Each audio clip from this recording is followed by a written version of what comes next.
అసలేంటంటే ఇది చేతులు తగలగానే అయితే ఉంగరాలైతే జారి పడిపోతాయన్నమాట. ఇంకా తులసిది, శ్రీకాంత్‌వి.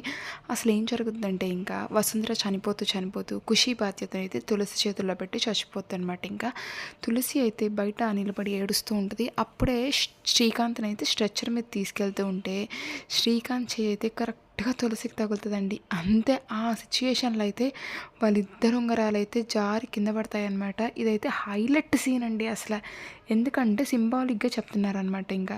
తులసికైతే శ్రీకాంత్‌తో అయితే బంధం ముగిసిపోయింది ఆ క్షణంతో అని ఇంకా.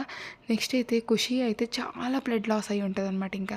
సిద్ధుది కూడా ఖుషి బ్లడ్ గ్రూపే కాబట్టి సిద్ధు అయితే బ్లడ్ ఇచ్చి ఖుషిని సేవ్ చేస్తాడనమాట. అంటే ఇంకా ఫ్యూచర్‌లో వీళ్ళిద్దరిది బ్లడ్ రిలేషన్ అనమాట సిద్ధుది, ఖుషిది.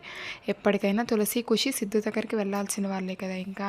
ఇంకో పక్క అయితే ఇంకా ఖుషికి అయితే డిశ్చార్జ్ చేస్తారనమాట. స్ట్రెచ్చర్ మీద తీసుకొస్తూ ఉంటే ఖుషి అయితే తులసి అమ్మ నాన్న ఎక్కడా అని అడిగితే నాన్న వస్తారులేమ్మా అని చెప్తూ ఉంటుందన్నమాట. ఇంకా అమ్మ నేను నీతోనే వస్తానని అయితే ఖుషి అంటా ఉంటే ఇంకా ఖుషి వాళ్ళ అత్త అయితే లేదు నువ్వు నాతో రావాలా ఇంటికంటే తులసి అయితే ఇంకా నేను తీసుకెళ్తానులే ఖుషిని అని చెప్పి ఖుషిని అయితే తీసుకెళ్ళిపోద్దనమాట తనతోటి. ఇంకా ఇంటికి వెళ్ళగానే ఇంకా అసలే అది ఉమ్మడి కుటుంబం. ఇంకా ఎవరో ఒకరు ఒక మాటలు అంటారు, ఇప్పుడు ఈ పిల్లని కూడా తెచ్చి నువ్వు ఉంచుతావా ఇంట్లో అని అంటూ ఉంటారు. ఇంకా ఖుషి బాధ్యత నాదే అని చెప్పి తులసి అయితే ఇంట్లోకి తీసుకెళ్తానమాట ఖుషిని. ఇంకా అంటే ఇప్పుడు ఖుషికి అయితే పెద్ద ఫ్యామిలీ వచ్చిందనమాట, అందరూ ఉన్నారనమాట. ఇంకా ఖుషి ఒక్కతే అయితే వాళ్ళ ఇంటికి వెళ్తే అక్కడ వాళ్ళ అత్త సరిగ్గా చూడదు, ఏమన్నా చేయొచ్చు ఆ పిల్లని.